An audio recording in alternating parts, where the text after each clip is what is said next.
인도네시아가 북중미 월드컵 아시아 최종 예선에서 강호 사우디를 상대로 선제골을 넣자 경기장을 찾은 수많은 인도네시아 팬들은 열광하면서 신태용 감독의 미친 전술에 감동의 울음바다가 되었습니다. 인도네시아는 결국 사우디를 2대 0으로 꺾는 대파란을 만들면서 이 감격을 이기지 못한 인도네시아 축구 팬들은 거리로 쏟아져 나와 신태용의 이름을 연호하며 그야말로 난리가 났었는데요. 그러나 신태용이 전격 경질되면서 네덜란드의 클로이베르트가 선임된 후 첫 경기에서 호주에게 1대5 대패를 당하자 인도네시아 전역은 초상집으로 변해 분노로 들끓고 있습니다.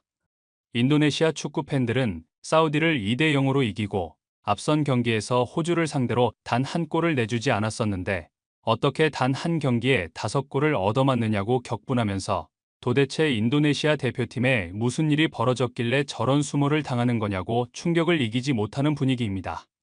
이런 분위기 속에서 경기 후 신태용 감독의 작심 인터뷰가 전국 생중계되자 이 인터뷰를 접한 인도네시아 축구 팬들은 대규모 항의 사태가 벌어지며 도로가 마비되고 이 사태를 인도네시아 매체들은 대대적으로 보도하고 있어 많은 국내 팬들의 주목을 받고 있습니다.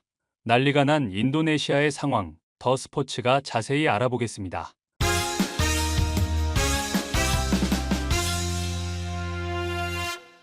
클라이베르트 감독이 이끄는 인도네시아는 20일 호주 시드니의 알리안츠 스타디움에서 열린 2026 국제축구 연맹 북중미 월드컵 아시아 3차 예선 C조 7차전 호주와의 경기에서 1대5로 대참패를 당해 인도네시아 축구 팬들의 분노가 하늘을 찌르고 있습니다.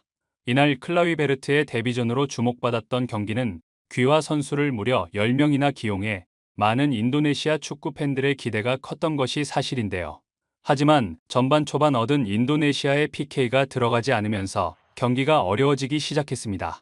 얼마 지나지 않아 인도네시아는 호주에게 PK를 내주고 호주는 인도네시아와는 달리 이것을 침착하게 골로 연결해 선제골을 기록하는데요. 이때까지만 해도 인도네시아 축구 팬들은 신태용이 인도네시아를 이끌 당시 월드컵 최종 예선에서 사우디를 2대 0으로 이기고 호주와 0대 0으로 무승부를 거뒀던 것을 기억하며 추격골을 기록해 따라갈 수 있을 것이란 희망을 놓지 않았습니다. 하지만 공을 걷어내지 못한 인도네시아 수비수의 실수로 호주에게 또다시 골을 얻어맞으면서 2대 0이 되면서부터 현장을 찾은 인도네시아 축구 팬들의 안색은 굳어져만 갔는데요. 그 이후 호주는 오른쪽을 돌파해 중앙으로 땅볼 크로스를 주고 이것을 슈팅해 세 번째 골을 만들면서 인도네시아 팬들의 분노가 서서히 치밀어 오르기 시작했습니다.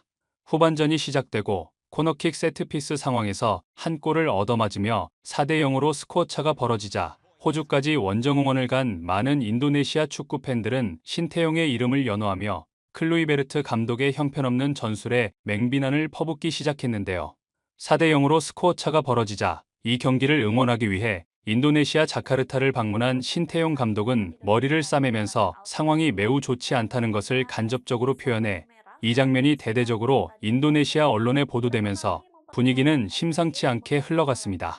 그 뒤 비록 인도네시아가 추격골을 기록하며 한 점을 따라붙었지만 또다시 코너킥 세트피스 상황에서 골을 얻어맞아 5대 1이 되자 신태용 주변에서 함께 경기를 지켜보던 인도네시아 축구 팬들은 신태용의 이름을 연호하며 대참패에 대한 분노를 드러냈습니다.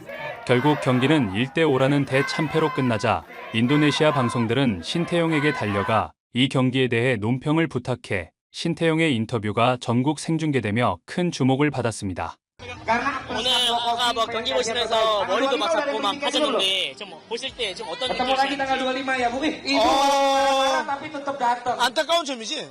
사실은 세트피스에서 골을 안 먹어도 될 것을 이제 골 먹으면서 우리가 대량 실점했는데 아마도 클로베트 감독이 시간이 부족해서 그런 세트피스 훈련을 못하지 않았나 생각이 들고 결정적인 순간에 우리가 골을 넣었으면 분위기가 반전됐을 텐데 그런 부분이 좀 아쉬워서 아쉬운 포인트는 했는 부분인데 이 인터뷰를 접한 일부 전문가들은 보통 코너킥 세트피스를 방어하는 전략은 지역 방어를 하고 자신이 맡은 지역으로 상대가 들어오면 그 선수를 맨마킹하며 놓치지 않는 것이라고 말하면서 인도네시아는 3대 0이 되면서 완전히 의욕을 상실했고 상대의 공격을 막을 의지가 없었다.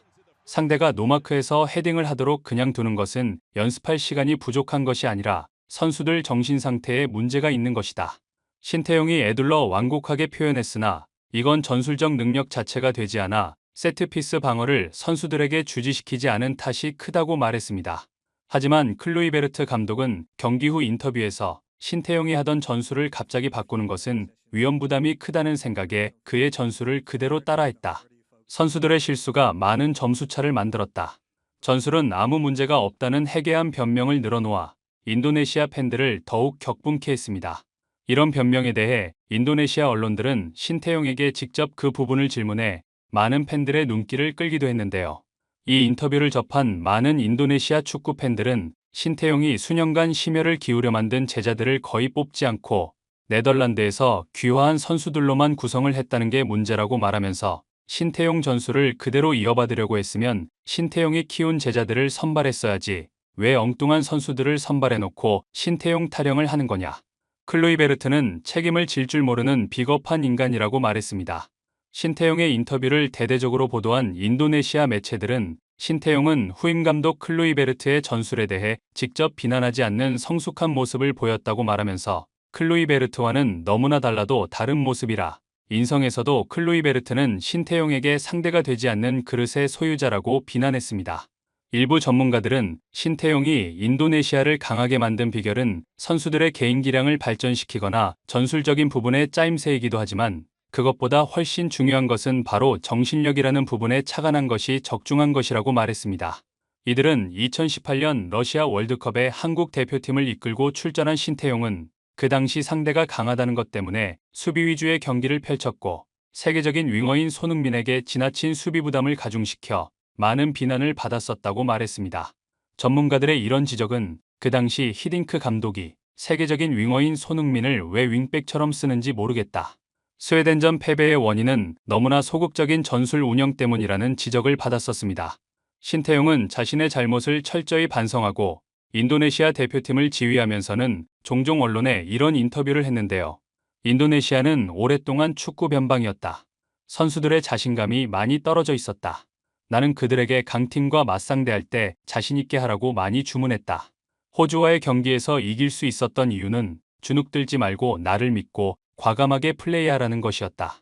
그것이 엄청난 경기력 향상을 가져왔고 쉽게 지지 않는 팀으로 변모시켰다고 말했었습니다. 일부 팬들은 동남아시아 인간들의 특징은 은혜를 모른다는 것이라고 일침을 가하면서 절대 다시 인도네시아에 가서는 안 된다. 홍명보를 몰아내고 신태용이 감독을 한다면 이제는 정말 잘할 것 같다고 목소리를 높여 많은 팬들의 고개를 끄덕이게 했습니다. 구독, 좋아요, 좋은 댓글은 불타는 제작 열정을 더욱 불타오르게 합니다. 이상 더 스포츠였습니다.